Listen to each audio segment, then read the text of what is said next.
Yeah, I'm letting in people. Okay. Oh, we have 97 participants, so you guys are very popular. Really good. Yeah. Good job, team. Over 100 now. Oh, fantastic. Okay. So I want to get started. I want to say hello to everyone. Happy New Year of the Ox. And my name is Ted Dong. I'm the president of the DC chapter of the Chinese American Citizens Alliance. I'm here to welcome you all and to our program and to explain a few considerations in this Zoom process. First, you should know that this program is being recorded. So if you don't want to be recorded, turn off your mic and your camera throughout the program. You'll still be able to hear and see the program, but you won't be recorded. For everyone else, there will be a portion of the program where we will open for questions and answers. Until then, I suggest that you all mute yourself because the extra mics interfere with some of the broadcast.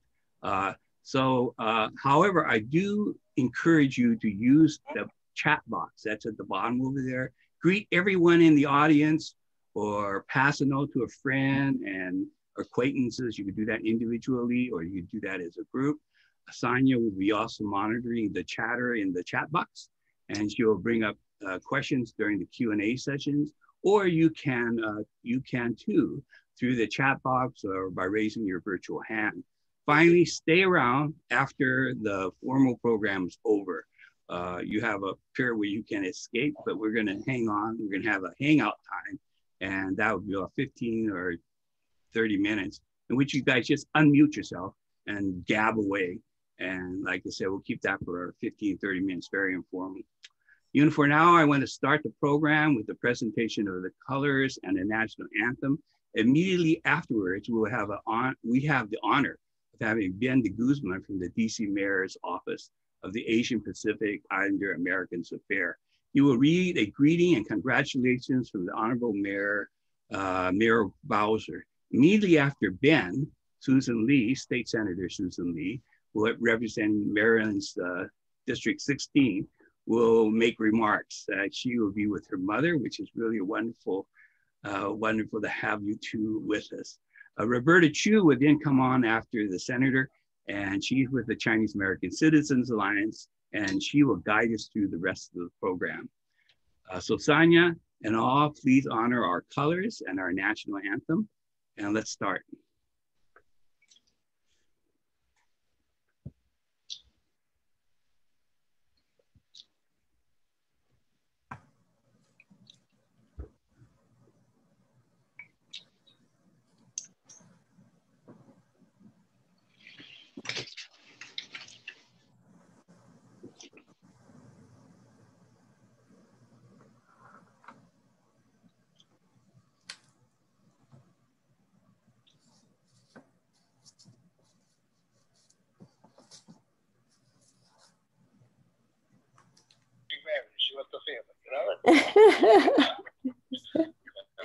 Yeah. Well, you know, I'm sorry I have to dash off. I have a 3 p.m. but let me follow up with afterwards if you've got a convenient time, and then I'll just proceed as you wish. Yes, but by all means, I'll keep an eye on my email. Okay, and, go ahead. I'm not at all offended that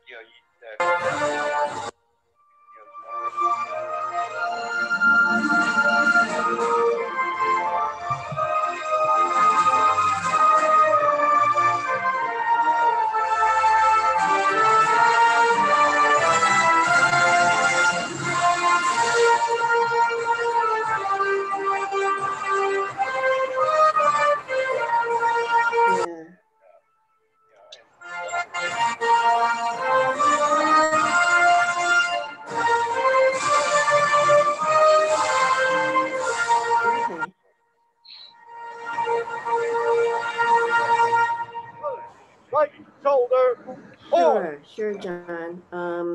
let me get back to you. I'll see. I don't know what your time is.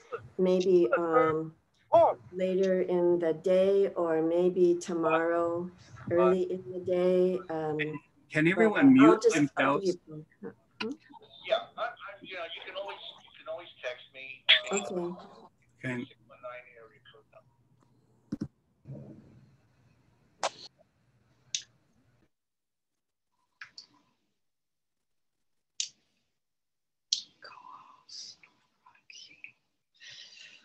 all right.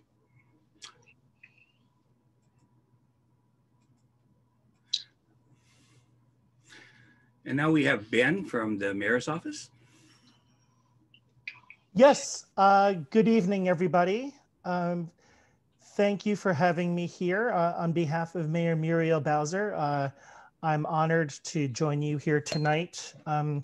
You know, in a previous life, I served on the executive committee for the Filipino Veterans Recognition and Education Project and worked for a number of years to make sure that Filipinos who served under US command in World War II were able to get this recognition as well. So it's a particular honor for me to be here tonight with you all. Again, as Ted mentioned, I am pleased to be here to be able to read to you an official proclamation that has been sent on behalf of the mayor. So let me just read that for you now. I believe we've sent it over to Ted and Roberta, but if I'm able to, I will try to attach it in the chat so you can all see it as well. So the letter reads as follows. Dated February 19th, 2021. As mayor of Washington, D.C., it is my sincere pleasure to congratulate and send greetings to the Chinese American World War II veterans who are today's honorees and recipients of the Congressional Gold Medal. Chinese Americans served in every branch of the military during World War II in defense of our democracy and undeterred by the Chinese Exclusion Act of 1882. The legislation, the first of its kind to explicitly name a specific ethnic group for institutionalized exclusion, prevented non-US born Chinese Americans from attaining citizenship and codified into law anti-Chinese sentiment rampant at the time. Today's event honors the Chinese American World War II veterans with the Congressional Gold Medal, the highest honor Congress can bestow on an individual or group. These American heroes join an esteemed band of brothers for this recognition. Service members in World War II that also faced discrimination at home, such as the Tuskegee Airmen, the Nisei soldiers whose families languished in internment camps during their service, and Filipino soldiers whose military service was revoked after the war. Washington, D.C. has sent its sons and daughters into military service for the United States in every war since the Revolution. We also know the sting of second-class citizenship despite tremendous sacrifice and service to our nation. DC residents lack full political representation that American citizens in all other 50 states enjoy.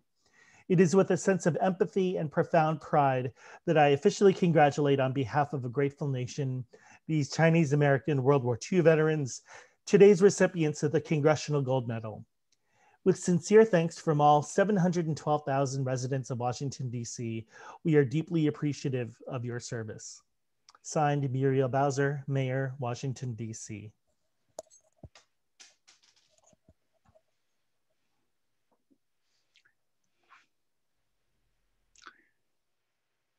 Thank you. And Susan,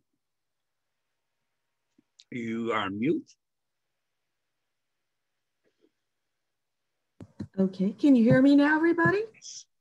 Okay, Ted, can you hear me? Okay, great. Hello, everyone. Maryland State Senator Susan C. Lee, and I also serve as our Senate's Majority Whip. And on behalf of myself and the Maryland General Assembly, I'd like to extend our most heartfelt greetings and congratulations to the Chinese American Citizens Alliance, your wonderful leaders, Ted Gong, Ed Gore, my dear friend, Roberta Chu, Wilson and Esther Lee, I'm not sure if they're on this, and of course, Admiral Alma Grocki, and our dear friend, General Bill Chen, and Melanie Chan, and everyone who has had a part of organizing this event. We're so grateful to be here, and it's a real honor on this occasion of this wonderful Congressional Gold Medal celebration honoring our Chinese American World War II veterans. Thank you also to Ben Guzman for being here on behalf of Mayor Bowser. We're so grateful for your presence, and you honor us today. While the pandemic may have prevented us from having an in-person United States Capitol ceremony last April, I want you to know that over 30,000 viewers nationwide tuned in to a stellar December 2020 online celebration hosted by our wonderful United States House Speaker, Nancy Pelosi, along with the other congressional members, including those in our Congressional Asian Pacific American Congressional Caucus and other wonderful VIPs. As you know, during World War II, thousands of Chinese Americans bravely served in the United States Armed Forces, including my father, Harry Park Lee, who served in the United States Navy on the perilous Atlantic and Pacific. And despite facing overwhelming discrimination and obstacles, particularly in the face of the Chinese Exclusion Act, they sprang to action to defend freedom against tyranny and injustice. And these men and women were members of the greatest generation who served not for fame, not for recognition, but because it was the right thing to do. And through their courage, their sacrifice and service, they did their part in uplifting the world out of one of the most darkest periods in history. So it's a privilege and it's an honor to be a part of this historic celebration to honor our living veterans in the greater Washington area.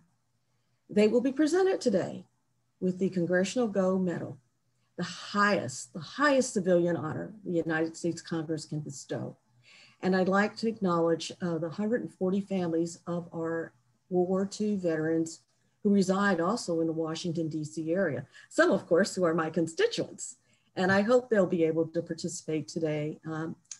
My father passed in 2014, but I know he would have been very happy to know that the extraordinary courage, sacrifices, and contributions he and his fellow Chinese American World War II veterans made are finally now being recognized and celebrated.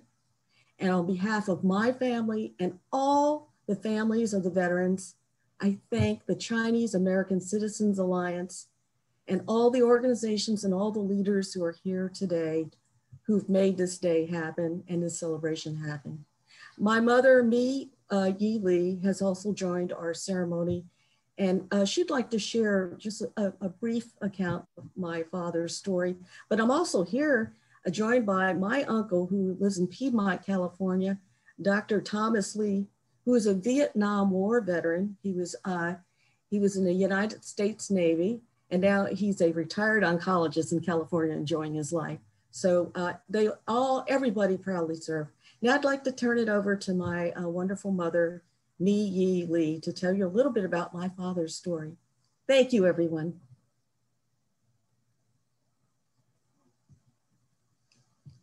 Mother, you. Yeah.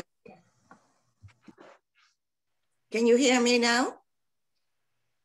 Hello, my name is Mi Yi Lee, and my husband, Harry Park Lee, he was born in San Antonio, Texas, with hardworking immigrant parents, and they own a grocery store in Texas. With his parents, his older brother, and his 4 sisters, they work at the store. And during World War II, at the young age of 17, without finishing high school, without telling his parents, he enlists in the US Navy. So he served in the Atlantic and the Pacific. And he told me his ship had to zigzag on the water to avoid being torpedoed by the enemy submarines. It was dangerous times, but he survived and he came home from the war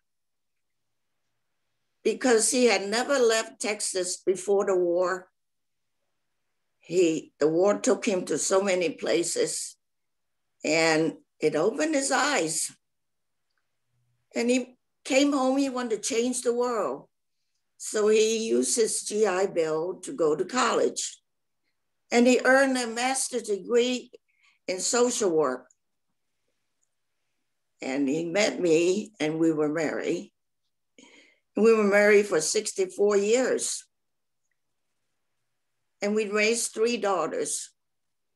My oldest is Patricia. She's a medical doctor in Houston now. And my middle daughter, Susan, she's a Maryland state senator and an attorney. And the youngest daughter, my Catherine, she's a Smithsonian docent in Washington, D.C. So when Harry came, after he finished college, he worked at the Veterans Hospital in Dallas. There he counseled veterans and widows and the families. And he was elected to be the first president of the first integrated union in the hospital. He worked tirelessly to empower the workers, to give them a voice, to make the working situation better. And in 1961, he was detailed to Washington, D.C. So he moved the family to Maryland, just across the border from D.C. He worked for the federal government, and I worked for the Washington Post as a newspaper artist. For many years, Harry was active in community. He mentored many young Chinese Americans who want to come to Washington, D.C. to work for the federal government. We opened our homes to them. We had good conversations with them. We had bountiful meals with them. It was great times. So Harry always believed he should serve and give back to the community and his country that he loved and make life better for us and for the future generation. Thank you.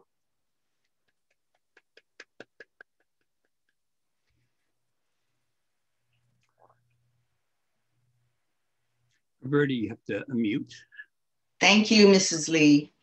I'm Roberta Chu. I'm with the Washington, D.C. area recognition project, and I'm pleased to introduce you to Ed Gore, who is the founding light, even though he doesn't think so. He is the founding light of this recognition project, also past national president of the Chinese American Citizens Alliance. So Ed will give some background on the entire project and also talk about next steps. And after him, we are honored to have Rear Admiral Alma Lao Grocki and Major General Bill Chen do the presentation of the Congressional Gold Medals to our local veterans. So on to you, Ed. Thanks so much, Roberta. I think it's really ironic and unique that we have Susan and Mrs. Lee. We also have Walter Wu from the DC area as well. And they are all former San Antonians who decided to move out of Texas. And this was a good week to do it if you wanted to escape the cold. So yeah, I just want to remind Mrs. Lee, the best Mexican food is still in San Antonio. You agree with that? So thank you so much. But Ted, thank you for hosting this.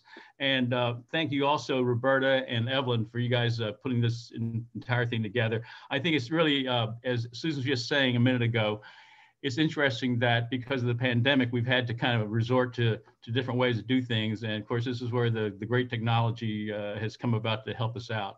So let me acknowledge all of you who put this thing together and do that for us. Also want to acknowledge Ben de Guzman as well, and all the work that the Filipino Veterans Recognition Project has done to help us out. So there's nothing that I can say about this project that lots of hands and minds and feet haven't been part of. So let me just say it that way. So this is like an army, Navy, and Marines of people that have put this entire thing together and made it a successful project. So Chinese American Citizens Alliance did start this back towards the end of 2016. So this is almost my 5th year into this thing. So those of you who started with us from the very beginning, it's time to re-up again, but for the next volunteer work on this.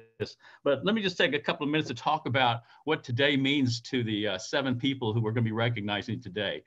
These are among the 7 of the 20,000 who served during World War II. These are the 7 of the 3,200 that we have located in the United States so far. Who are registered now and confirmed to receive the Congressional Gold Medal. So for that, we say, well, we're looking for the other 17,000. Where are they? Well, a lot of times it just takes us to do a little bit more legwork and a little bit more emailing or Zooming to find individuals. And some are unfortunately no longer with us. Some are relatives that are just out of touch now, but we will still have some time, at least through the end of the year, to register more individuals. But I do want to give you a note, as I just mentioned, this is kind of coming in our 5th year. We've been registering people since the beginning of 2017. At the end of this month, we're actually going to end I'll call it the no-cost medal program. So if you're registered and confirmed, or if you're interested in getting your application in before the end of this month, we'll still consider you to get a no-cost medal. After that, you'll unfortunately have to go to the U.S. Mint and purchase your own medal. Now, I see General Bill Chen has been one of my partners in reviewing almost all of the applications. We can still review the application for consideration to put your name on the website.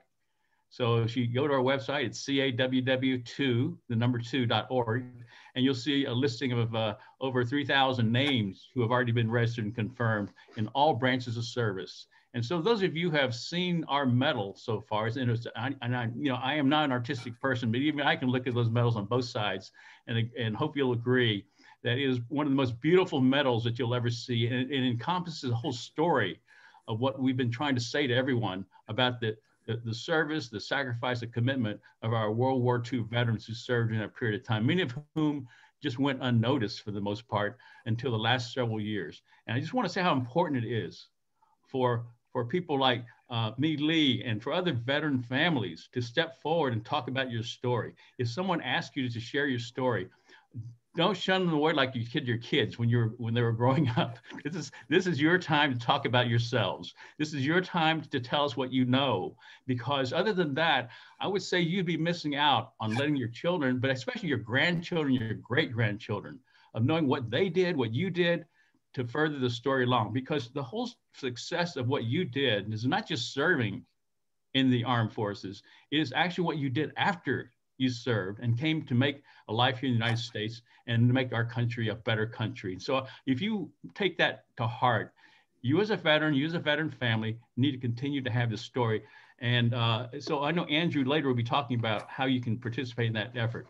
But I think today is really the day that we've looked forward to for those of you in the DMV area, and those of you who live in DC, have an opportunity now to congratulate these 7 individuals who served across various branches of service. I also want to acknowledge Major General Bill Chen and Major General Bob Lee for all their commitment and work on this project ourselves. I would let you know that this was all done in one session of Congress. And Ben and Andrew, you guys know that being on the Hill in DC, that doing anything in one session of Congress to get a bill passed is almost a miracle. And so I got to really tell you, everybody who worked so hard on this to get this thing passed, I have to tell you that after year 1, we were like dragging around. We were like on our last, rations in the field after year 1. And so I want everyone to let you know that if you get a chance to congratulate or applaud Bill Chen and Bob Lee and some of the other presenters that we'll have if you happen to tune in to us in future ones of these Zoom presentations, please take a moment to send them a note, thank them as well, because they're very instrumental in getting us worked on the Hill. So it's amazing what happens when you just wear a uniform into a congressional office. They almost let you in. So my secret to you who want to advocate for a bill from now on, is they just walk in with a uniform and it look like you're the service, and they'll probably let you in. So I don't want to make fun of Bill in this sense, but it's almost like that's the case. But I just want to say that with this bill, I just want to let you know that this is such an important thing for all of us as Chinese Americans to understand and appreciate, because I've heard nothing but pride and joy in every community that has a large and significant Chinese American population in your city, is that Congress doing this for you has brought a tremendous amount of joy and pride to your community, and to acknowledge the work that your 95, 105-year-old veteran has done for this country. So if you have any questions, I'll probably be here at the end. And so, use the chat function if you like, and take advantage of that.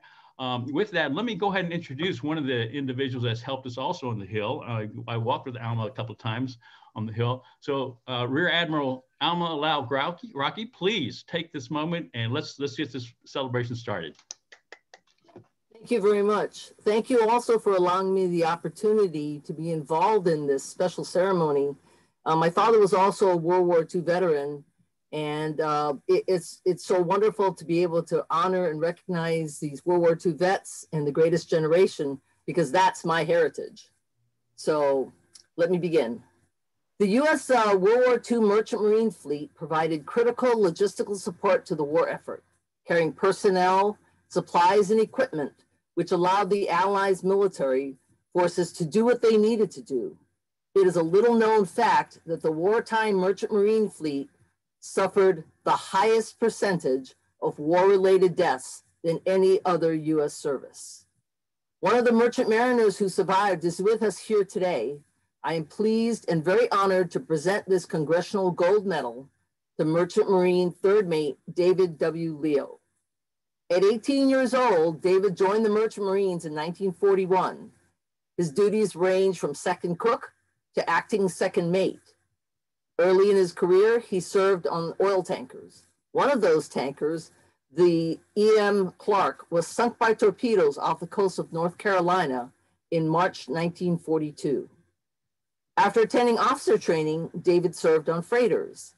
As an officer, his commissions took him to the North and South Atlantic Oceans, the Caribbean, the Mediterranean, the Pacific Ocean, North Sea, Indian Ocean, and the Gulf of Mexico. Merchant Marine Third Mate David Leo served until 1948. Today, he is 97 years old and lives in Maryland. Congratulations, Mr. Leo.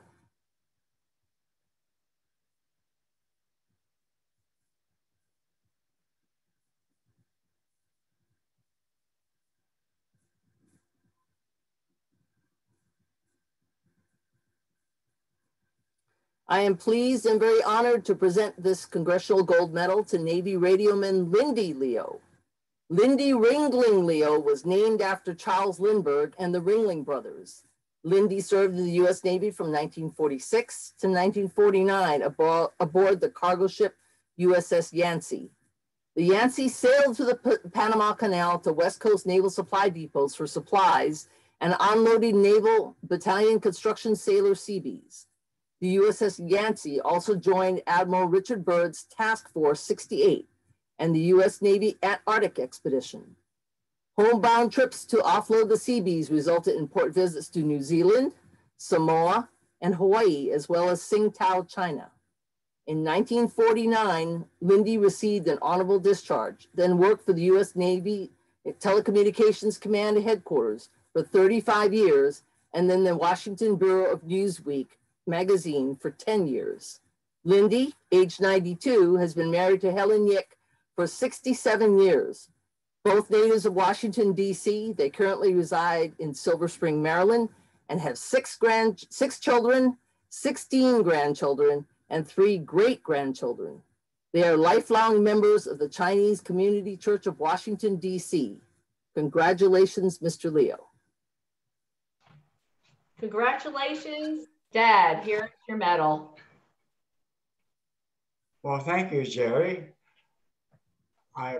presented me this beautiful medal for Admiral Grocki. And thank you, Admiral Grocki, for my brief biography and awarding me with this beautiful Chinese-American World War II Veterans Congressional Medal. And I congratulate and thank the national headquarters of the Chinese-American Citizens Alliance Recognition Project for their planning and completion of this task. I also thank the Washington, D.C. chapter of the Chinese-American Citizens Alliance, especially Colonel Bill Garner, Commander Evelyn Moy, Roberta Chu, and all the volunteers for their support in this event. In my closing remarks, I want to say, it has been an honor and a privilege to have served my country. God bless America. Thank you.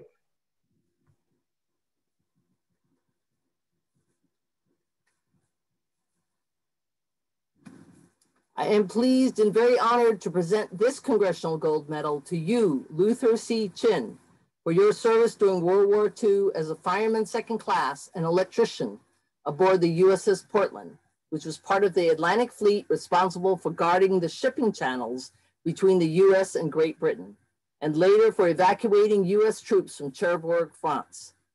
Luther is 97 years old and resides in Great Falls, Virginia. His son, Dr. Kenneth Chien, is one of the founders of the Moderna Company, responsible for the breakthrough COVID-19 vaccine that is being used throughout the United States and the world today. Congratulations, Mr. Chien. Oh, Grandpa.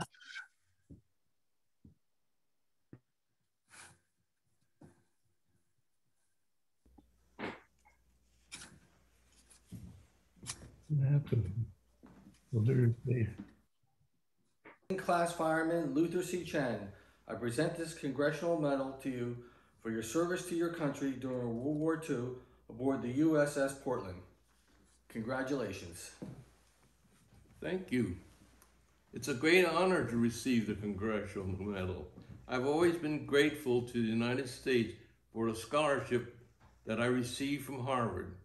I still remember my hazardous escape from a Japanese-occupied China in 1941 via the Philippine Islands while on board of an American steamship evacuating U.S. missionaries from Japan.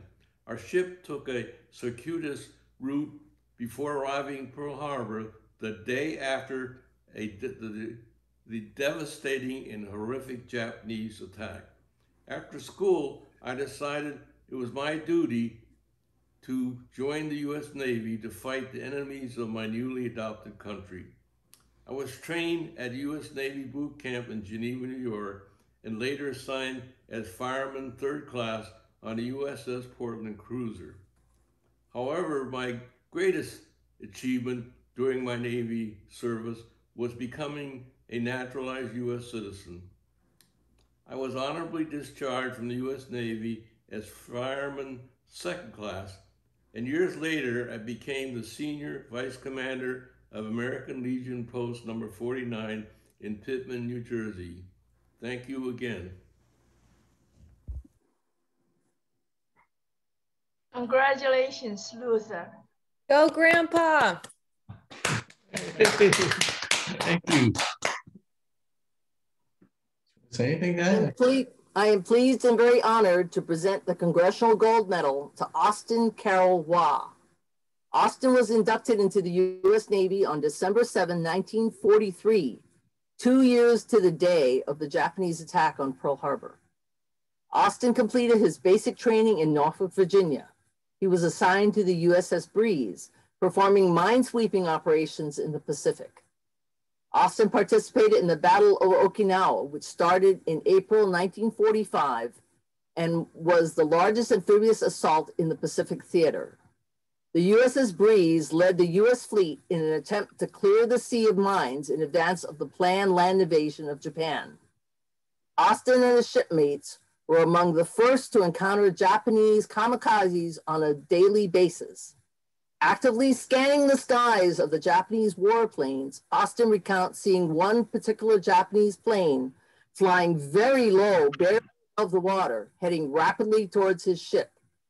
Recognizing a kamikaze, he sounded the alarm. As the plane grew closer, Austin and his shipmates frantically tried to shoot it down.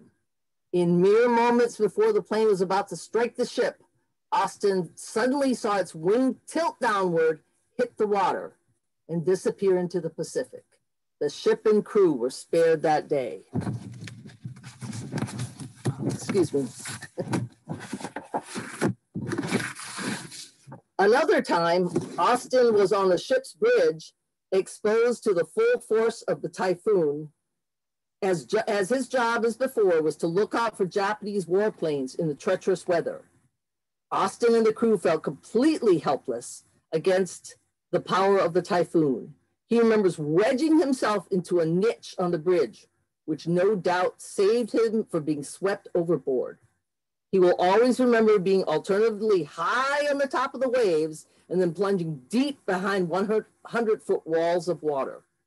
Having survived the Battle of Okinawa, the USS Breeze headed toward Japan for the planned invasion when word was received that the Emperor of Japan announced his country's unconditional surrender on August 15, 1945. Austin continued his military service until May 4th, 1946. He and his wife, Kim, live in Maryland and have 2 sons and grandchildren. Congratulations, Mr. Wah.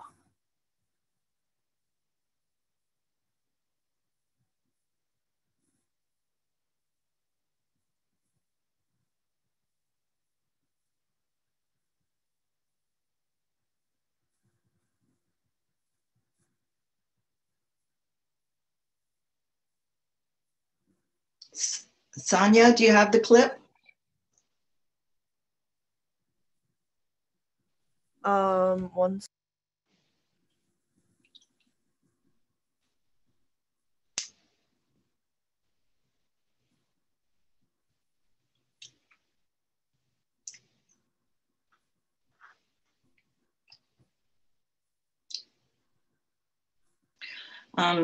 I want to just mention that Austin Wah was recently admitted to the hospital.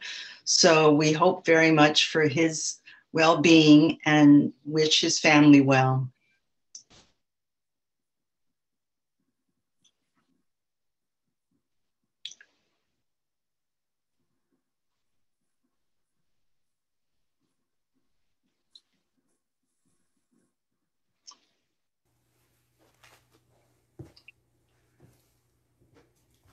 Mr. Wah, on behalf of the Congress of the United States, I present you with a U.S. Congressional Medal of Honor. It is an honor to serve the country, and we were in desperate need of winning that war. We all took part of it, and I thought that war would end all war, but it didn't work that way. Yeah. Okay, thank you, Mr. Wah. Enjoy your medal. Thank you. Thank you.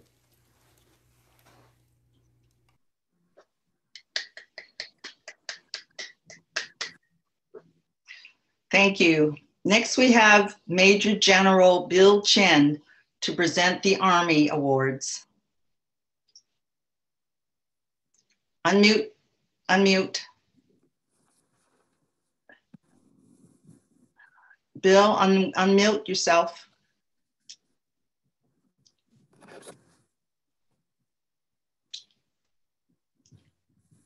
Our next recipient is Army veteran Bong Lee, born in Washington, D.C. in 1925.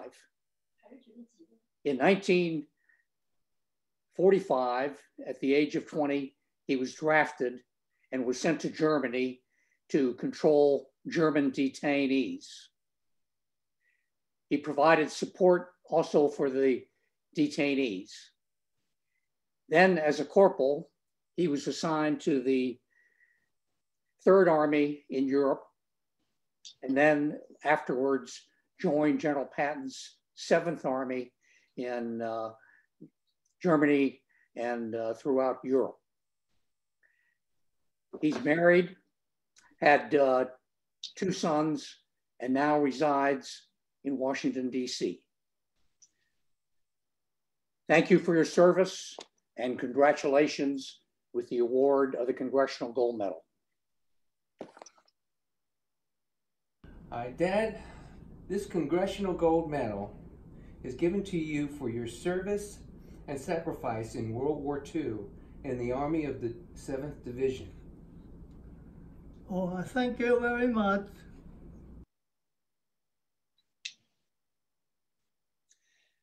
Next, we want to honor First Lieutenant Elsie Seetoo, who outstandingly represented all Chinese American veterans in accepting the Congressional Gold Medal at the Speaker of the House Congressional Gold Medal Award Ceremony on December 9th, 2020. We'll show a video of her acceptance speech later on. Elsie has a fascinating story, starting out as a nurse.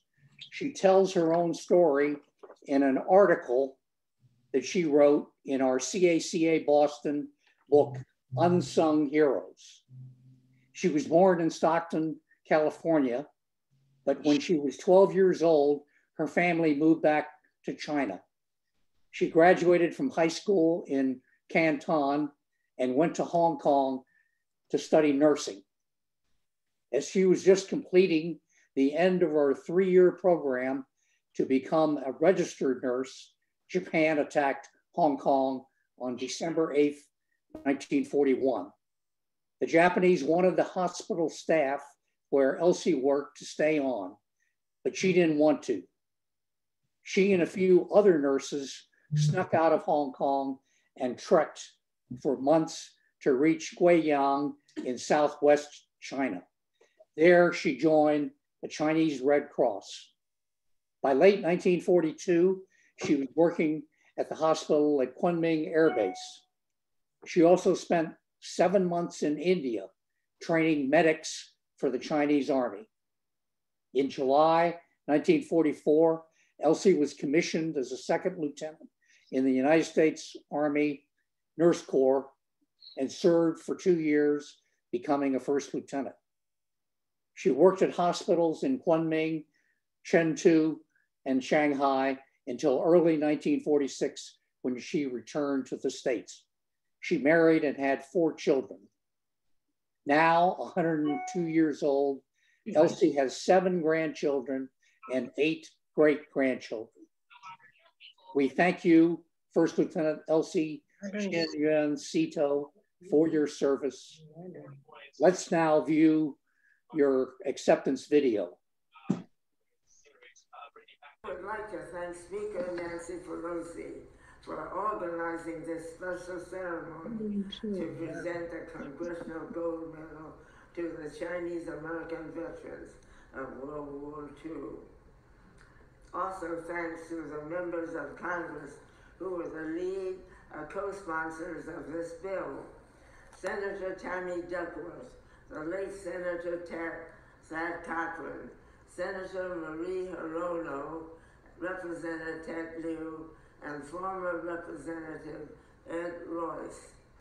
My name is Elsie Seetoo. I am 102 years old now, but during World War II, as Elsie Chen, I served as a 1st lieutenant in the U.S. Army Nurse Corps, stationed with the 14th Army Air Force in China. Today, I am proud to represent the thousands of Chinese American veterans who served side by side in every branch of our country's military, in every theater at the time. We answered the call to duty when our country faced threats to our freedom. Now, I welcome my fellow veterans who are watching. For the many who are not able to watch or who have already passed on, may they be with us in spirit. We have waited a long time for this moment. I am deeply honored to receive this Congressional Gold Medal on behalf of my sisters and brothers. I hope our perseverance, commitment, and hard work will further inspire our young people to serve this wonderful country. We thank God for his protection and provision over the years, and may he bless America and our troops. Thank you again for giving me this opportunity to speak.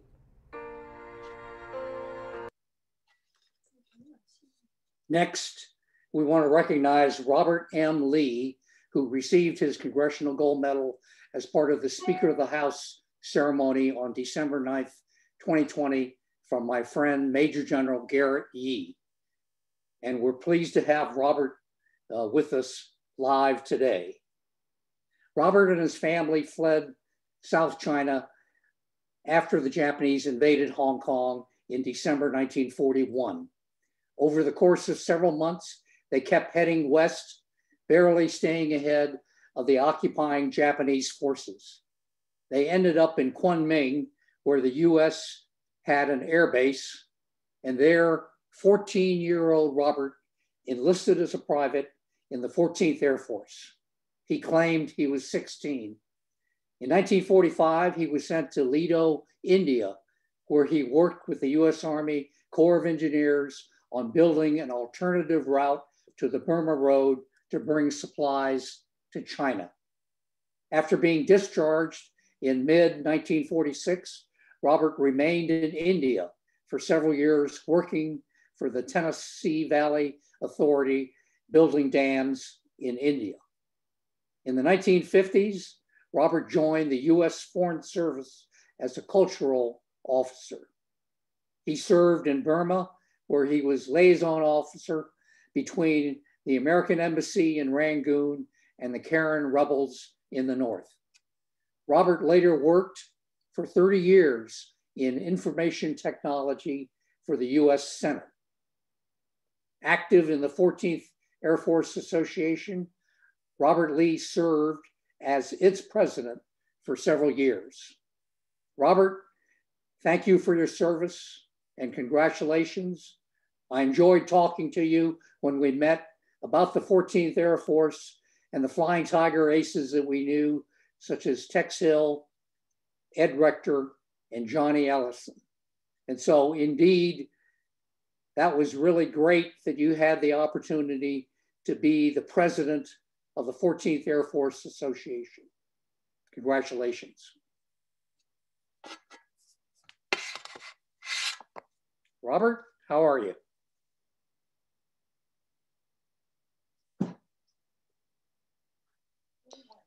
Robert, unmute yourself and. Right. Can you hear me now? Yes. Yes. Good. Well, all I can say is it's such an honor to have that medal. I know it's been late. My regret is that so many of my fellow veterans are no longer with us. So again, I thank Major General Chen and so many of you and other leaders that worked so hard and dedicated so much time to bring this medal to an end. And I hope that you will continue with the good work for the future of the Chinese American. Thank you. Bye.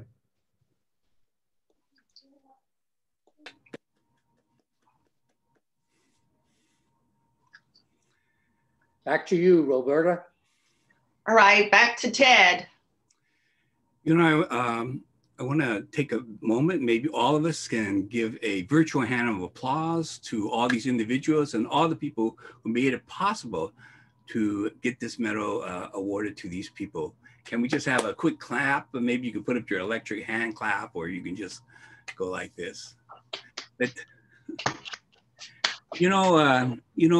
our recognition of these individuals and the honoring of all our compatriots who served and defended our country during World War II is beyond question.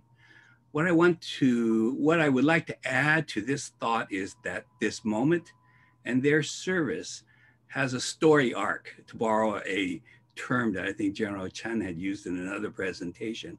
And that story arc extends through the endeavors that reach back to almost the founding and certainly through the building of this nation, seen in the construction of the Transcontinental Railroad that President Lincoln authorized in the midst of a civil war to ensure that our nation's future was united as a modern world power.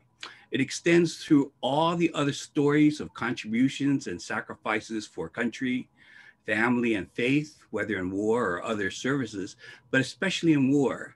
We need to continuously remind ourselves, our children, and all our fellow Americans that Chinese Americans contributed, and their contribution and their willingness, through their willingness to defend to the death the American ideals.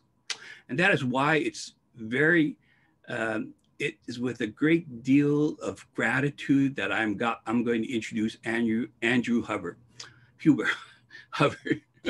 He's the bearded guy in the corner over there. But he's the curator of the Library of Congress, working with the Veterans Oral History Project. He will explain the project funded by Congress that sees the national importance of uncovering and preserving stories such as we have heard here, so that generations after us will know. Now, I know that many have already recorded their fathers and their mothers and their brothers and sisters' stories and sent them to the Library of Congress. But there is more to tell that needs preserving, not just about World War II, but Korea, Vietnam, Iraq, and not just about war, but in peacekeeping and humanitarian missions. Andrew will explain how it can be done. And I hope there's time here or in the hangout room for him to talk about his future outreach plans, going out among us in the nation, working with you all in your communities to help collect the stories. Andrew, I'm passing it over to you. Thank you so much, Ted, and thank you everyone for being here and having me here. There have just been so many incredible stories here tonight of just heroism and bravery and compassion and everything. And these are exactly the stories that the Library of Congress is looking to preserve. And not just World War II stories, veterans from all conflicts, as Ted said. The Library of Congress wants individuals to be able to tell their own story so that we can archive those and they won't be forgotten by future generations, and so that they'll be accessible to people like students, young people who are thinking of joining the military, or even creators of content, people who are writing books, making movies, filming documentaries, all sorts of things, so they can have these real life experiences and know exactly what it was like to serve in the military from the people who were there and lived it. So I recorded a short video explaining sort of who we are and what we do and how you can participate, and just a little tour of our facilities that people in the DC area can take advantage of. So thank you. And I will be around afterwards to answer any questions you have as well. Hi there, my name is Andrew Huber and I'm with the Library of Congress Veterans History Project. Since the year 2000, when we were established by unanimous act of Congress, our mission has been to collect, preserve, and make accessible the personal accounts of American war veterans so that future generations may hear directly from them and better understand their selfless service. Now, what does that actually mean? It means that we are collecting the first-person narratives of veterans going all the way back to World War I and all the way up to current conflicts in Iraq, Afghanistan, around the world, and at home. And the way we do that is through collecting oral history interviews, along with correspondence, photographs, artwork, diaries, journals, memoirs, and any other primary source materials that tell a better story of a veteran and what they experienced while they were in the military. Now, while oral history interviews do make up the bulk of our collections, we absolutely love it when people donate these letters, photographs, artwork, and diaries, because it gives a snapshot of exactly what was happening at the time instead of an oral history interview, which might be a little bit fuzzy if they're recounting it 10, 20, or in the case of World War II veterans, sometimes up to 70 or 75 years later. VHP, we are the largest oral history repository in the United States. We get hundreds of new collections every week. And our collections, they don't just sit on a shelf somewhere. They are used all the time, whether by documentary filmmakers like Ken Burns, who used us in his documentaries, The War and the Vietnam War, or nonfiction book writers, fiction book writers as well, textbook writers, students, and just young people who might be interested in joining the military and want to know more about what it's really like. Any U.S. veteran can participate, and that is regardless of whether they saw combat or deployed. We are looking for everybody's story. Every veteran has a story they should tell, and every veteran's story matters. So regardless of whether you saw combat or deployed, we're not just looking for Medal of Honor, Bronze Star, Silver Star, Saving Private Ryan, Storming the Beaches at Normandy collections. We want everyone's story because everyone played an important part in the military. Now, I'm here at the VHP Info Center in the Jefferson building of the Library of Congress. And we have some examples of our collections lining the walls that the public can come in and see. And you see, we've got things like a World War I diary from Albert John Carpenter. We have a photograph collection from Frank Aceves, who served in Vietnam. We've got emails, which count as correspondence, from Rosemarie Noel, who served as a Marine in Iraq and Afghanistan. We've got photographs from Vietnam, World War II. We've got original artwork from James Allen Scott, who actually drew these while in a combat zone in the Pacific. We've got all sorts of these collections ranging from all different conflicts. And of course, handwritten letters from World War II. This is by Kenji Ogata. Now, you may have noticed that in our displays, we have Caucasian veterans, we have Hispanic veterans, we have African American veterans, we have Japanese American veterans. But one thing you might not have seen is Chinese American veterans. And the reason for that is because Chinese American veterans are severely underrepresented in our collections. And that's one of the reasons I'm here today, is to encourage Chinese American veterans to tell their stories so that you can be better represented and that we can share your story with the world. One thing to keep in mind is that veterans retain all of their copyrights to their experiences and their story when donating their materials to the Veterans History Project. That means that while researchers can access your story and your materials for academic purposes, they cannot use them for for-profit purposes, and they will be required to get your permission before they use that for any sort of commercial purposes. It also means that you're free to use your story in any way you like. We recommend keeping a copy of your interview, and actually if you come to us, we will give you a copy to take home with you, and you can put that on your Facebook, your YouTube, share that with your friends, family, anybody that you care to share that with. Now, speaking of coming to us and doing an interview with us, that is sort of our next topic. At the Library of Congress in the Jefferson building, we actually have a purpose-built studio overlooking the main reading room where locals to Washington, D.C. can come in and conduct an interview at our location. The only thing we require for that is that you bring somebody with you to interview you and the required forms. And I bet you're interested to see what the studio looks like, what our setup looks like, so I'm going to take you on a tour of that right now. So we are now entering the VHP recording studio, which is set up in one of the 12 alcoves that line the great reading room of the Library of Congress. You might remember the reading room and these alcoves from the movie National Treasure starring Nicolas Cage, which was actually filmed here on location. Now that was our entrance chamber. This is our actual recording studio. We actually have two of these set up, one on either side of the alcove, both overlooking the main reading room.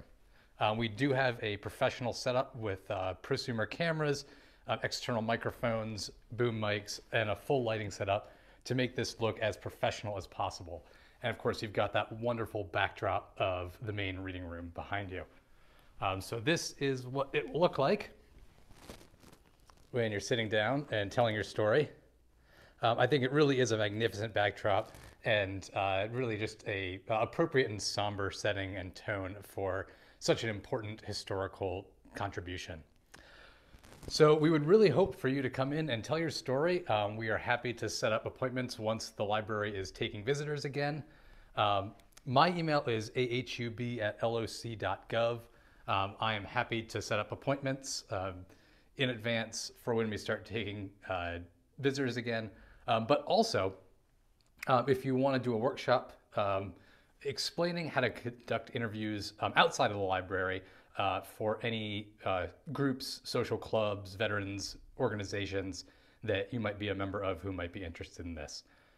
So now I am going to go live, because I'm actually on this Zoom, and answer any questions that you might have regarding the Veterans History Project, participating in telling your story, or setting up a workshop for an organization that you're a part of.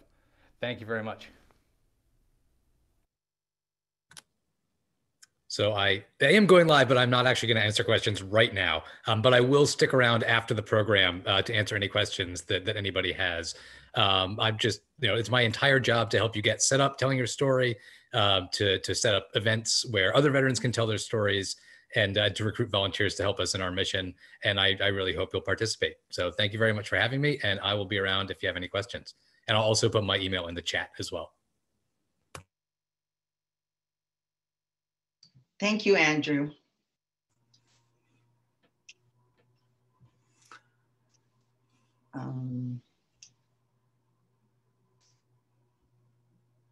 Anya? Yeah. Okay. We're going to go now to Evelyn Moy, who will host an open mic.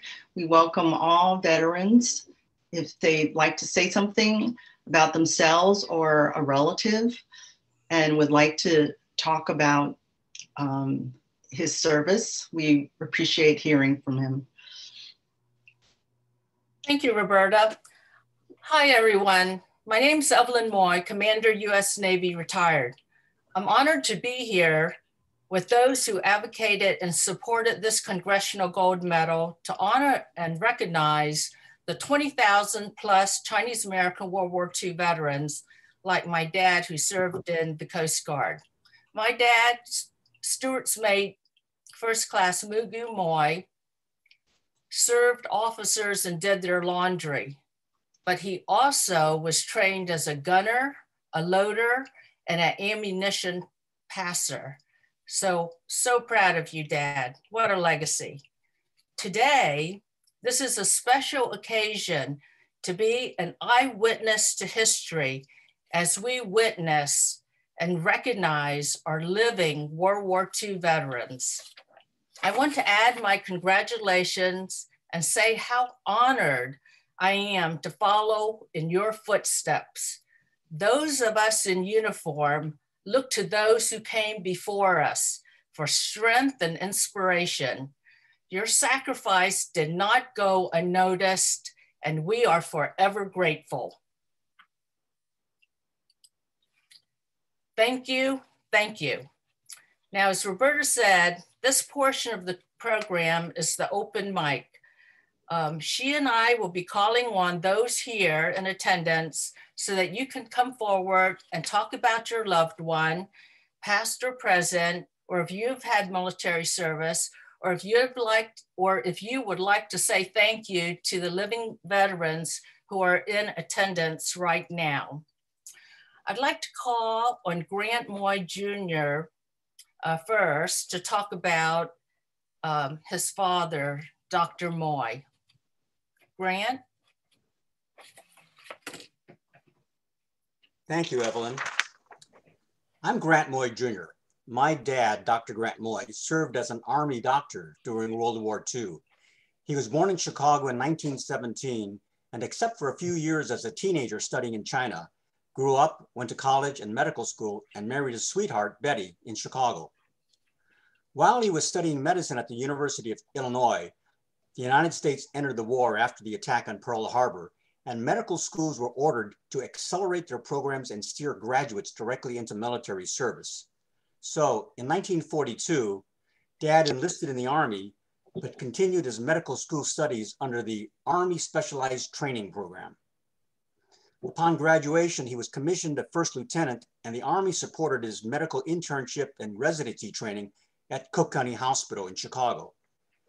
Because of his extensive practical experience in treating bone fractures during his residency, the Army sent him to Keesler Airfield in Biloxi, Mississippi, and assigned him to serve there as chief of orthopedics at the military hospital. The airfield was a major training ground and training site for airmen and produced many injuries. So my dad's expertise in treating bone fractures was especially welcomed.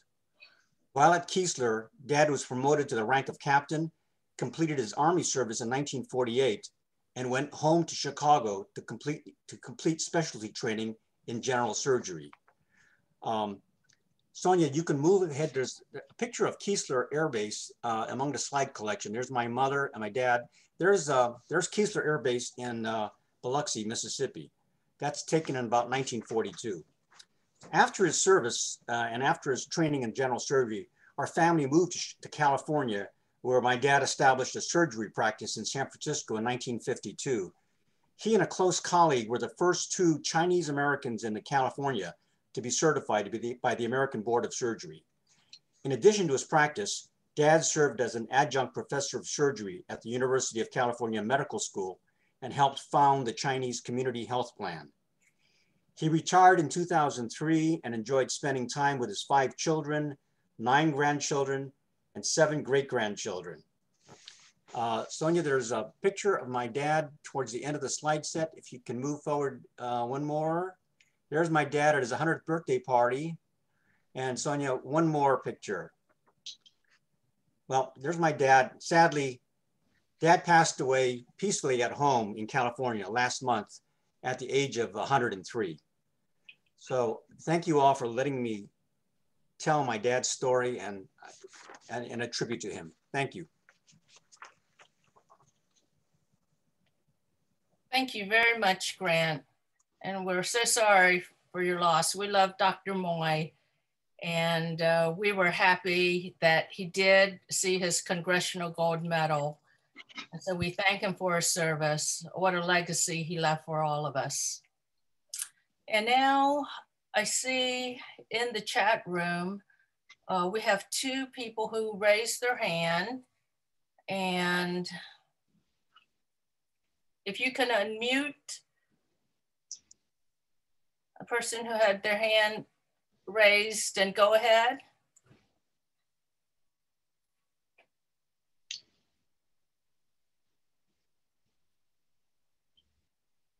Okay, do we, Jerry, no, I'm sorry, Jer,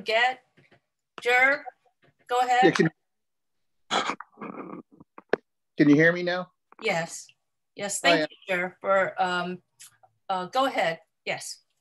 So I go by Don, but my dad was a Jarrett, and he served in the 14th Air Force. He actually enlisted in the Army before Pearl Harbor.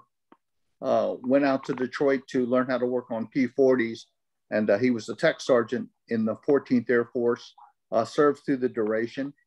And then I didn't know anything about his military service until very late in life, when I was commissioned after my graduation from West Point, because like many of our parents, they really didn't talk much about their military service in World War II. You know, they served faithfully and then came back to America and just resumed their lives. So just wanted to sort of, and my dad passed in 1999 after his service, but also mentioning another veteran, his younger brother, 20 years younger, who then served in the Korean War. I followed them into the service and did 27 years in the Army. And then the legacy has continued as my daughter, Sarah, is a serving major at Fort Meade and on the Army's newest branch in cyber. We were lucky enough and I put it on chat, that my daughter and I were invited to represent Asian Americans in a Brats to Boots display at the National Museum of the United States Army on Fort Belvoir. And in that display, my father and uncle are mentioned, as well as my daughter and her sister who served in the United States Air Force. So it's sort of the family business. Thank you. Thank you very much for that wonderful comment, and also to Father. Now, I see so many familiar faces in the chat, in the pictures. Who would like to step forward next and say a few words about their loved one, or have a few words to our veteran? This is an informal session, so please feel comfortable in saying a few words. Those of us in uniform know that if you're a civilian, you're not going to know all the ranks and wars and conflicts. So don't let that hold you back. Please say a few words about your loved one. We welcome it, and we have plenty of time. All right. Evelyn? Yes. Evelyn, good afternoon or good evening to you all. Most of you are back east, I think. I'm in San Diego. I'm Charlene Fontaine. I'm the Executive Director of the Flying Tigers 69th DRS Association. We took over from our dads, who were the Flying Tigers for the 14th Air Force Association, in 2005. It's been my privilege and honor to interview a number of the Chinese American Flying Tigers in my travels to write their stories and do a documentary of the 69th and the stories of the men and women who served in China, Burma, and India. I don't see any of Richard Gong's family on here today. I do see some of Joe Lai's daughters on. I am so honored to be able to meet all of you today. I haven't seen some of you in many years, but to all of our veterans, thank you, thank you, thank you. That's not enough. It took us a very long time to get to you, to honor you, to our World War II veterans, to our Korean veterans, to our Vietnam, to our current day veterans, and to the family who's taking the generations forward. We're very honored that you all chose your route, and please continue. The best wishes of health to all of them. I'd like to just share a little story about Richard Gong that he shared with me. He was stationed in CBI. He was a Tiger, and he served in a small village that will remain nameless somewhere between Burma and China. He told me his tales of how he got there, of crossing the Burma Road. Then they took a Jeep, a truck, as far as the truck would take them. Then they took donkeys, yes. The donkey burros had their voice boxes removed by our US veterans, so they would be quiet. And his job was in this little village, and there were British soldiers there, American soldiers, and different Allied forces were there, and a teeny little village. And he said we would go out on reconnaissance, and the Chinese soldiers would finish the job when they captured the POWs, because he said there was no way for us to bring them home. But I learned a lot from Richard.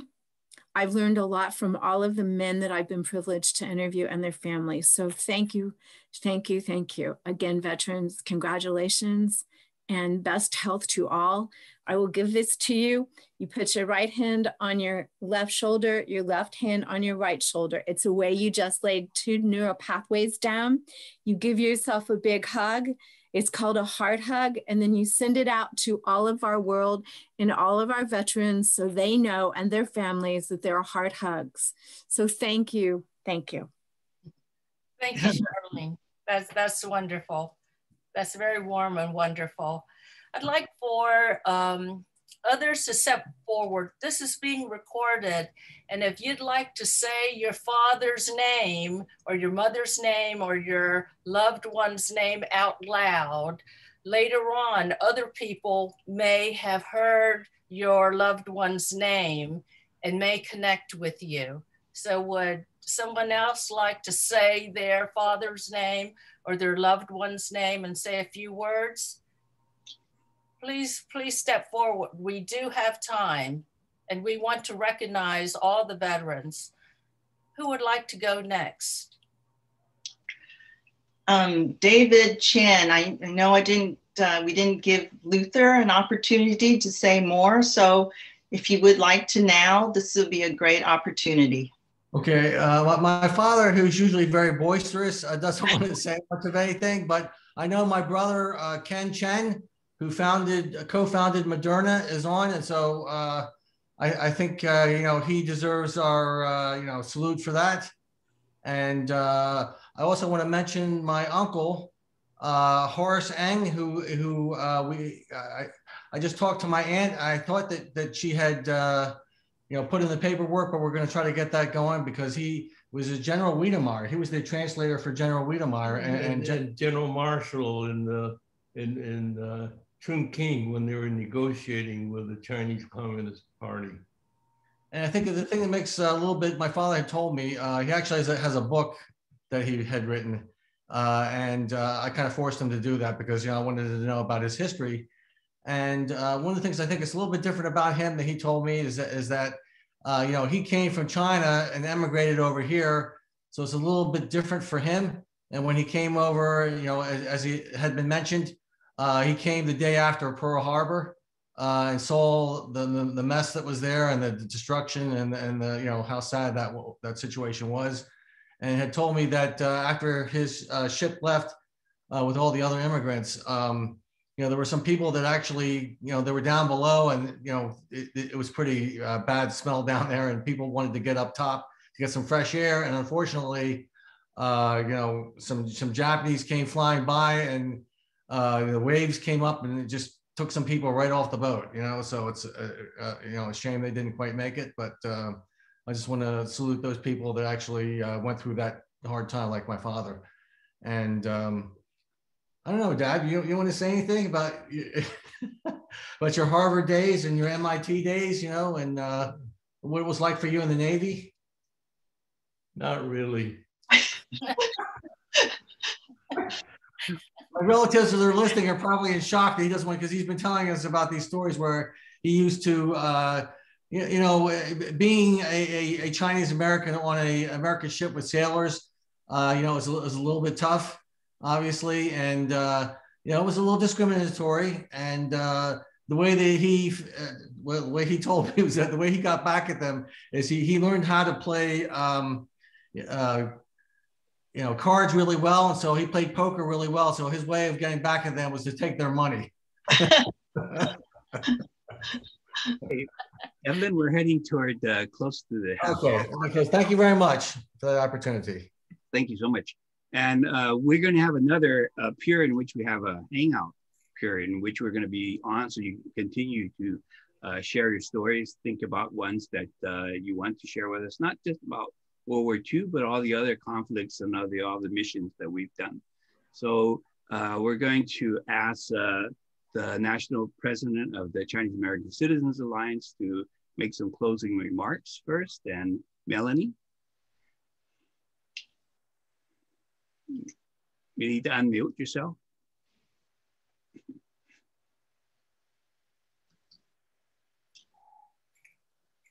Okay, can you hear me now? Yes. Yeah. Okay.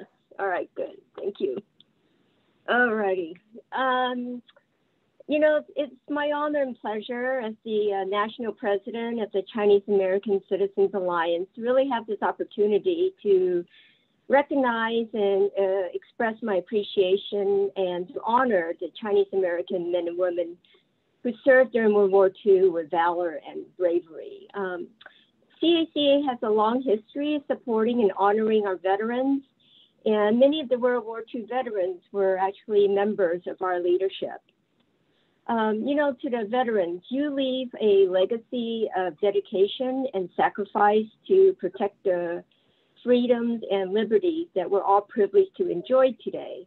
And you all become leaders in our communities. And as role models, you inspire the community and our youth to believe in themselves and to live with integrity and honor. I want to thank all the veterans attending today's virtual presentation. We wish we could really celebrate with you in person, but we hope that you will enjoy this virtual celebration.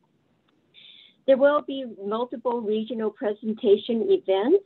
They're being planned for later this year once the pandemic has subsided to present the medal to the registered veteran or their next of kin. And we hope that you can return to these regional events to continue the celebration.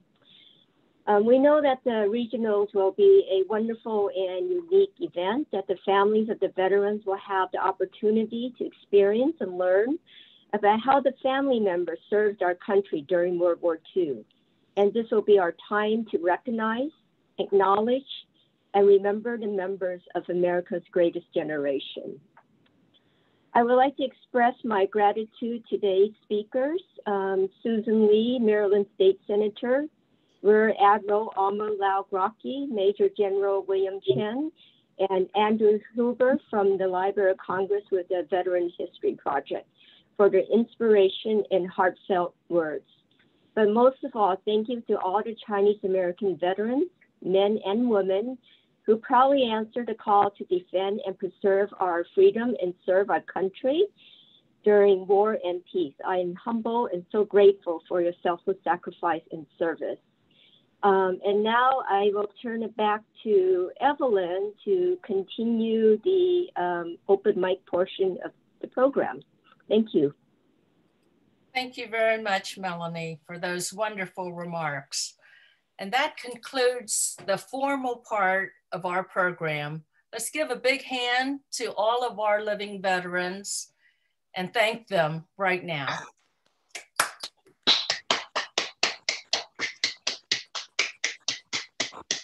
You know, Evelyn, I don't know if you're able to see the chat room, but there are a number of people who also would like to say a few words. You know, and of course, everybody, just unmute yourself, jab, you know, come in here and say something, raise your hand. If you don't want to raise your hand, just shout out. That's okay. This is the hangout session. And I see that Jerry, you were, is that right, Jerry? I got you there. You had mentioned something you wanted to say, and maybe I'll sort of single you out here. Well, thank you. Although I'm not from the Boston area, I'm from California. I just joined in, and I wanted to, since sounded like there was a lot of time, I thought I would just mention my father. But for the longest time, my family didn't talk about any of this. So my father didn't talk about his experiences really. So my generation really didn't know. And then when we did know anything, it was, oh, don't talk about it, because he didn't. And, but I just wanted to mention that with a lot of prodding, my cousin, who is a president of the CACA Salinas Lodge, kept urging me to register my my father. So I did. I registered my father and my uncle, and they both were approved. And my father was a signalman in the Navy. And I remember in Monterey when the Navy ships would come in at 4th of July and be parked out in the Monterey Bay, he was able to read the, you know, the light signals that were going back and forth. He was able to read that. And I think when I look at pictures of him and his, I guess, platoon or all the sailors, I see that he looks like he's the only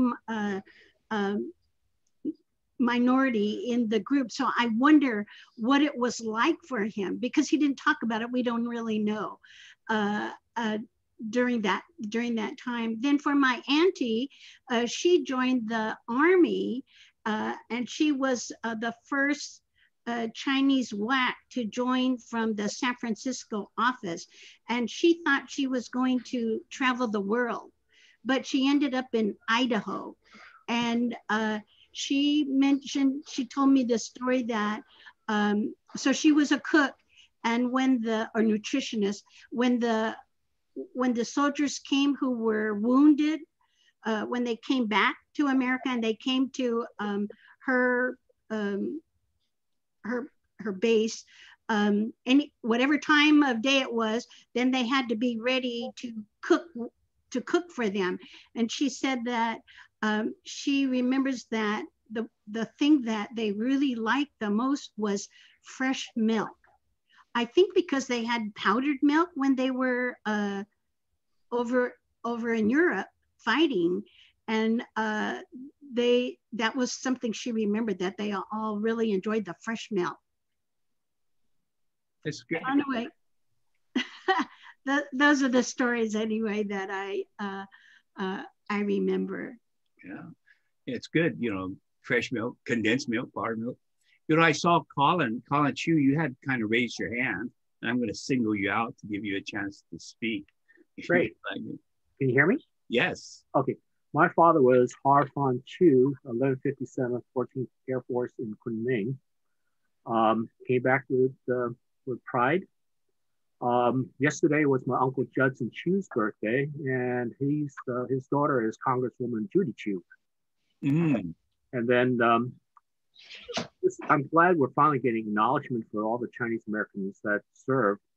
My other cousin was Betty Tom Chu, who was the mayor of Monterey Park, and they petitioned to put a memorial to Chinese American veterans. And one of the other councilmen said, "What did the Chinese ever do for us?" Which was a little bit upsetting. I have curious about one question. My brother-in-law's oldest brother is John Angel Chu. We're not related. I'm a Jew and he's a G. But John was learned to fly in Oakland when he was in the 30s. And in 1939, he lied about his age and joined the Chinese Air Force and flew for the Chinese Air Force with the rank of captain.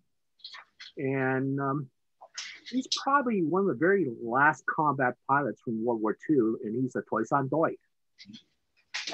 And so I was just curious if there would be anything that he can be acknowledged for. He was acknowledged by President Clinton many years ago.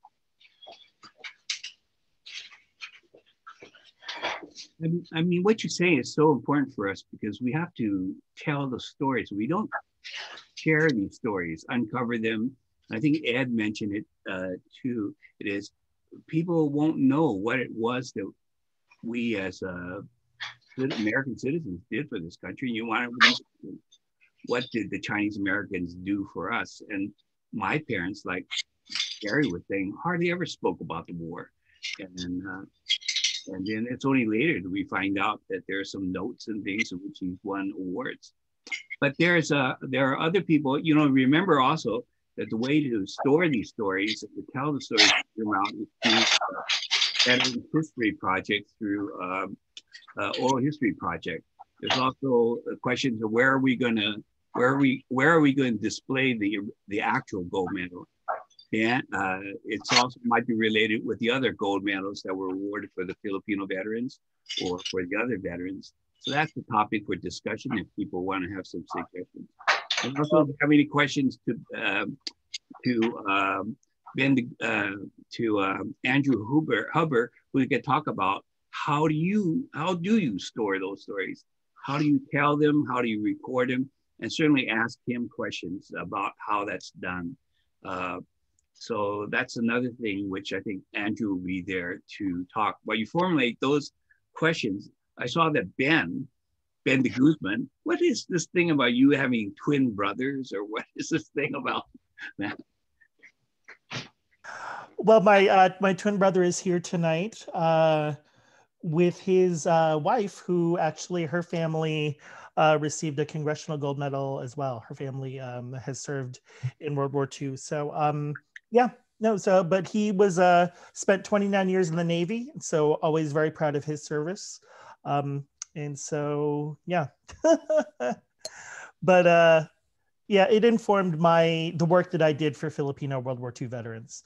So again, it's always, watching you all do your work on behalf of the veterans that we honor tonight, again, has a special meaning for me because of that work. So thank you again for bringing us here tonight. I've always thought that the gold medals, like the ones for the Filipinos and for the Chinese and for a few others, we should group them all together in a permanent display at the American History Museum at the Smithsonian. So we ought to work on that. Susan, you had a question for Andrew. Would you like to ask?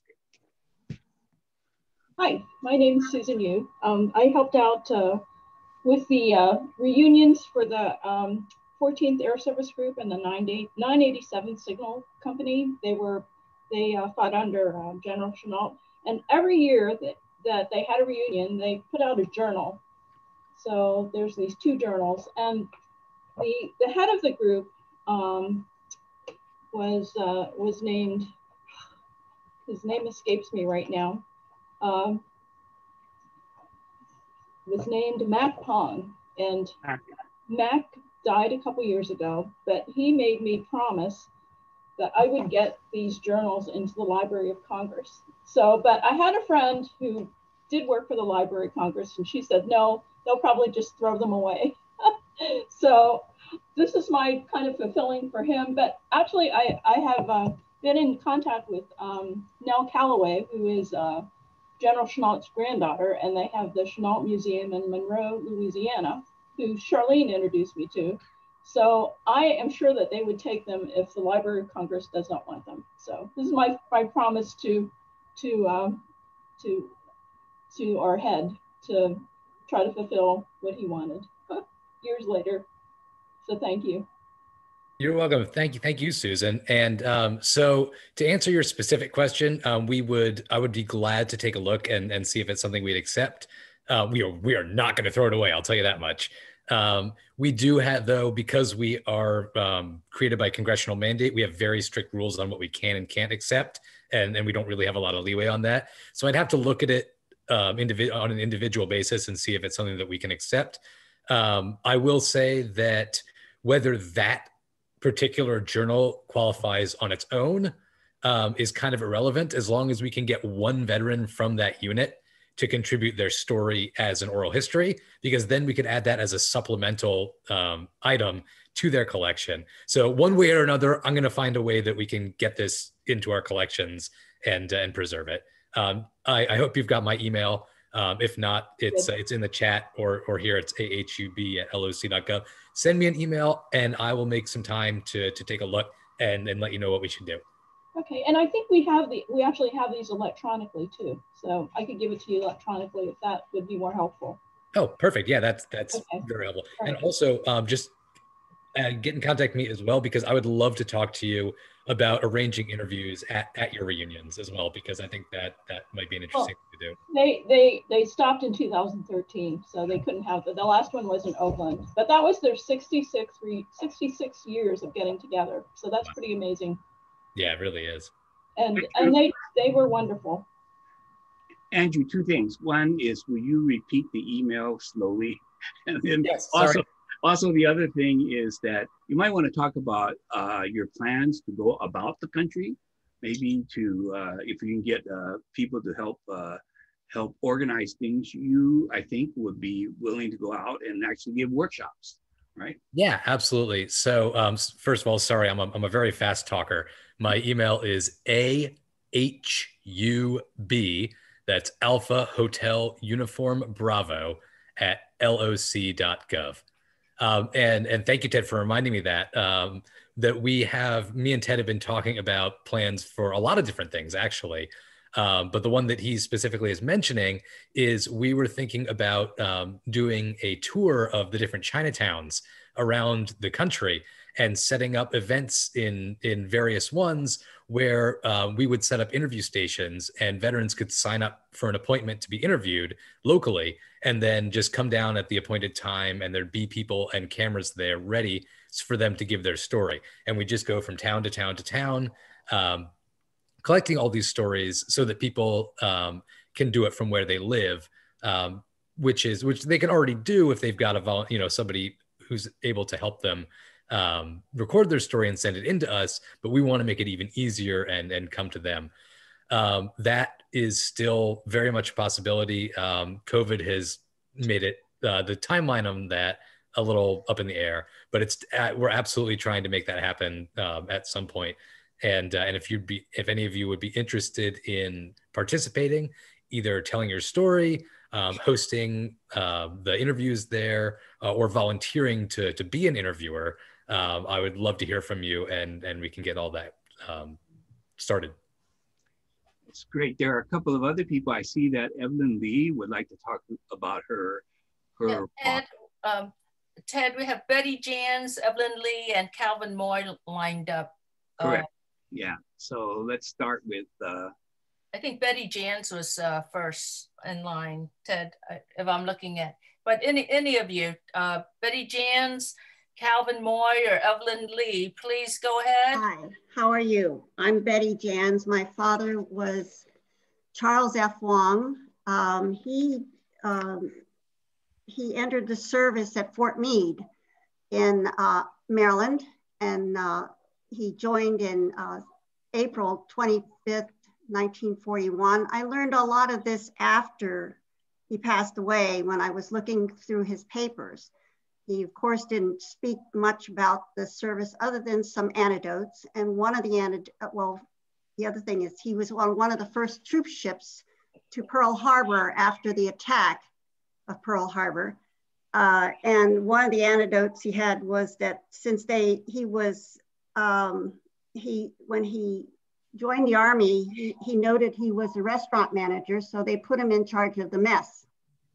And of course, he made sure that everyone was fed, and everyone, I think, was happy because he was a good cook. He was honorably discharged. He served in the Philippines. He received the Philippine Liberation Medal and Bronze Star and the Asiatic Pacific Service Ribbon, the American Defense Service Medal, and of course the Good Conduct Medal. He was honorably discharged in August 29th, 1945 as a staff sergeant. He served in the Headquarters Battery 179th Coastal Artillery Battalion. And I know that even though he didn't speak about his service, he was very proud to serve. Well, thank you, Betty. Wonderful story. And we honor your dad. We honor your father. Thank you. Let's see, Calvin. Is Calvin ready? Hi, Evelyn. Yeah, hi, Calvin. So like Betty, I didn't really learn much about my father's service until recently by looking at his discharge papers and all the photographs he took during the war. Right. Before he joined the service in 42, after he got his master's degree in economics at Columbia University, he worked in DC in the Adjutant General's office for about a year, and then was joined active service in 42. Boot camp was in Fort Bragg, North Carolina, and then he was shipped to North Africa in 1943, and then he subsequently spent 2 years fighting in Naples, Rome, Italy, southern France, and the Rhineland.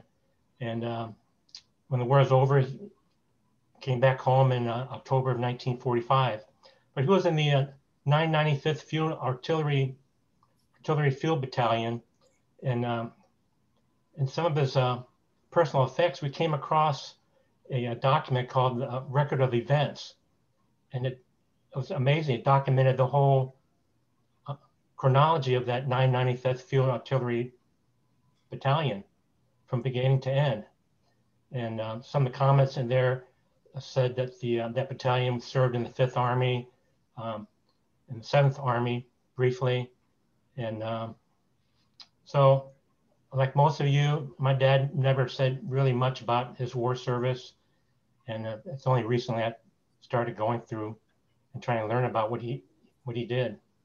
I also want to mention that his brother, Harry Han Man Moy, served in the Navy in the Pacific. And he served on an attack transport and also a landing craft infantry gunboat. And after the war, my dad worked at the Pentagon for pretty much his whole career in the Department of Army and in the Air Force Department. And he passed away in 1988. Thank you. Okay, thank you, Calvin. I just want to mention, Calvin is the vice president of our clan, and I was very fortunate to take the Moy story, World War II dads on the road on 3 public Zooms. And I want to encourage all of you to do that. Your loved one has a story, and if you can tell your own story or from your own perspective, that would amplify all of our voices, because World War II was a horrible war. And I don't blame them. Who would want to keep talking about that, especially since they lived through it? But please tell your story. As a public affairs officer, you can call on me to help do the interviews. And I have a whole gaggle of public affairs officer friends to help in that. So thank you, Calvin. And the next person we have is Evelyn Lee. Evelyn, would you like to talk about your dad? Yes, thank you so much. And of course, my dad knows that I'm about ready to speak, so she came to say hello to you all. First, I would like to thank those veterans who are honored this evening with the Congressional Gold Medal. Thank you for your service, and congratulations on receiving the honor. Our dad, my sister Jennifer, is on the Zoom this evening with me, and as Charlene called us out, our dad is Joseph Lee. He served as, with his Chinese name, Li Wing Fuk, and he served in the 14th Army Air Force under the command of General Claire Chennault, and very glad and proud to do so. He was based in Kunming. So he was, his rank was sergeant, and he was in, I'm going to read from a document for you. He was a radio operator and mechanic, and he served on combat cargo missions that flew over the hump delivering supplies. And he flew over 38 missions over the hump with his crew mates, and received honor, a medal for doing so. His unit was the 3rd Combat Cargo Squadron, the 1st Combat Cargo Group. I always get that confused, so I needed to read that for you.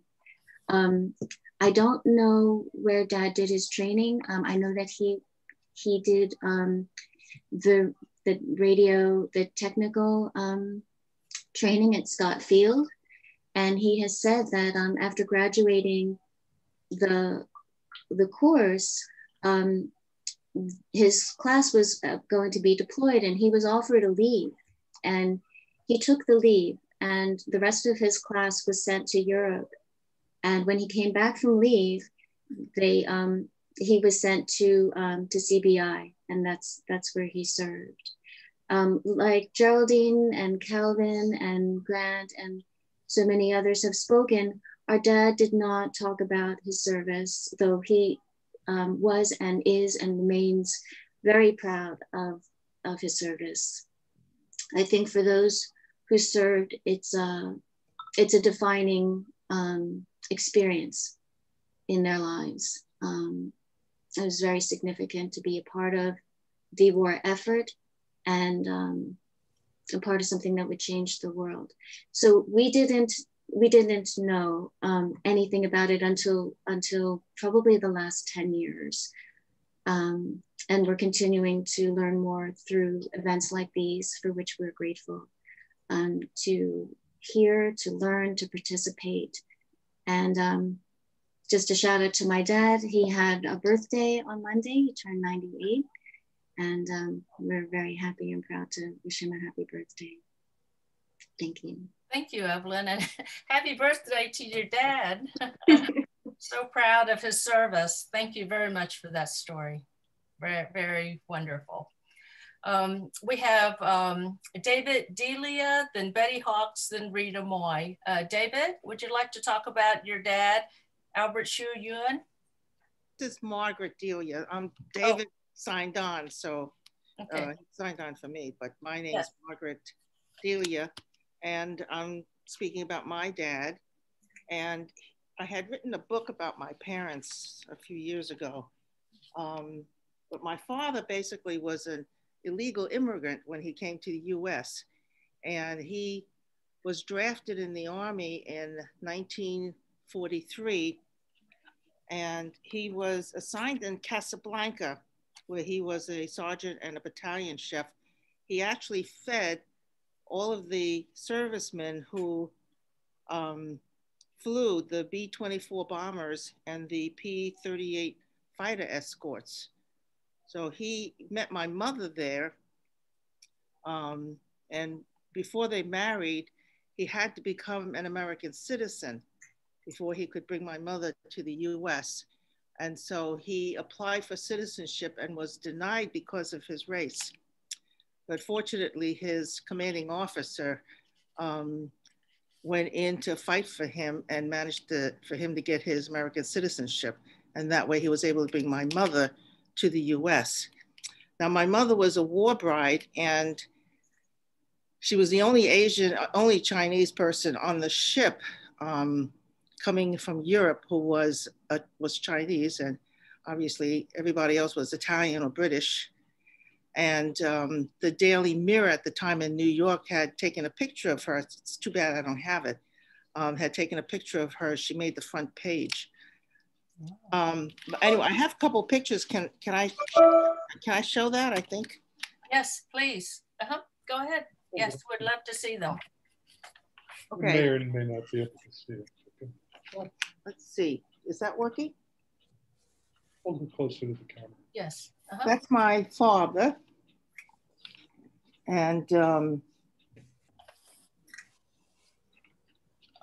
I'll show you the picture of my mother as the war bride. This is the cover of the book, actually. And I titled it From Casablanca to the White Rice Garden, because Casablanca is where my parents were coming from. And the White Rice Garden is the name of the restaurant that my father opened in Brooklyn after the war. Okay, so here is the picture of the Thomas H. Barry, which is the ship that brought the war brides there. I'm lucky to have all these pictures. And here's the picture of all the war brides on the ship. They had a group picture taken, and my mother's on the far left of the picture. You can see her on the far left. But anyway. So I wrote this book because I've been pestered by a friend to write this history of my mother, because my mother's side is actually quite interesting history. She witnessed the Battle of Casablanca with the USS Massachusetts, which is now permanently docked in Fall River in Massachusetts. And she was invited to go there when I was telling the story about her life to a friend. This friend knew a neighbor who served on the USS Massachusetts during the Battle of Casablanca. And my mother was on the rooftop of where she lived, and she was witnessing the battle going on between the two ships, between the USS Massachusetts and the Jean Bart, which was a French ship. And some of the shells, or the shrapnels was going and putting holes in the roof of where she was standing. She decided that she probably shouldn't be standing there so she wouldn't get killed. But about 10 years ago, she was invited to the USS Massachusetts in Fall River and was interviewed and got to meet that young man who was 17 at the time. He was a gunner on the USS Massachusetts. And so they got to meet, and we got a tour of the ship, and they wrote this lovely article about her but it was a lovely moment to see my mother talking about her experience and what she saw during the battle. Thank you, Margaret. Many of our mothers are war brides also, so that's a whole different story in itself, and it's wonderful because they can share that with your father, and that was a very just critical time in our world. So thank you. Thank you for this honor to speak about my father. Thank you very much. Thank you. Betty, would you like to talk about your father, Wing Lee? Betty Hawks? We'll wait for Betty. Rita, would you like to talk about your father? Rita Moy? What about Bill Lee? Hi there. Oh, Rita, okay. Okay, I'm going to talk about my father. His name was Moy Yupan. That's the way he was registered. He was not a naturalized, he was not a citizen when he was drafted into the service in 1943. He had been in the US, he came over to the US from Toisan in 1922. He was about like 10 or 11 years old. And I'm still trying to figure out how he got from Vancouver to Boston right now. But anyhow, he was drafted in 1943. He had minimum English, but he had he finished maybe up to a few years of, never finished high school. He went up to about junior high school and went to work in the restaurant business in Boston, New York. And in 1943, he was drafted into the Army in Washington, D.C. And at that time, he still was not a citizen. And during his 2 years in service, which was with the U.S. Army and the CBI, he was a supply manager as well as a gunner, because I have pictures of him using a rifle or two. He got naturalized, and I have a picture, a photo, that officially showed him being naturalized. This photo was official photo from the National Archives. Can I show it, or how do I show it? Just hold it up. Yes, Rita. Yes, we can see it. Thank you. So, this is her father right here. He's the short guy. He's the short one. And through the Army, he was a very sociable person. And the person standing next to him was my mother's cousin. So after the service, when they were based back into Washington, D.C., he got hooked up with my mom. But anyhow, my dad served, got his citizenship, in 1945 or 44. And he entered the service as an old man. He was 35 years old at that time. So compared to all the others, it was a 35-year-old, not a citizen, with minimum English, but he was a very sociable person. And he met some lifetime friends in the service. So, because after he left the service, he went back to the restaurant business, worked in a restaurant in Washington, D.C. known as the Lotus. And he would, tell all his buddies, come visit me in Washington, D.C. at the Lotus. So that's the story. Okay, Evelyn, we're heading to the top of the hour, and these stories are wonderful, and we could continue forever. I would recommend that you very much try to get a hold of Andrew and get them recorded. That way they'll be permanently on the national records with the Library of Congress, and that's where we want our stories kept. So please take note of Andrew and the Oral History Project at the Library of Congress. All those stories are great. And also, Margaret, it's wonderful to see you after exchanging the messages about the about the war bride, and I'm trying to think very much how we can develop that into a full-blown talk story. So I hope that you will be able to participate in that. There's so much that the war has affected and veterans have affected, and it's not just the veterans, it's the families and the children and the wives, and that is something we always have to keep in mind as well. So I want to thank everyone, Ed Gore, Melanie, all the speakers, and you all for attending this session. So congratulations to the World War II veterans, and congratulations to all of you and for being part of this experience. It is part of the American story, and we want to make sure that people know that we are also part of the American story. So thank you all, and we'll see you at the next session. By the way, tomorrow we are having a regular talk story, and that's at 2 o'clock. Look at our 1882 website. It's going to be with the provocative title of The Failure of Asian American Studies, ? And so that will be an interesting topic, very different from this, but still something that's very important to all of us. So again, thank you all. Good night. And yeah, we'll see you next time.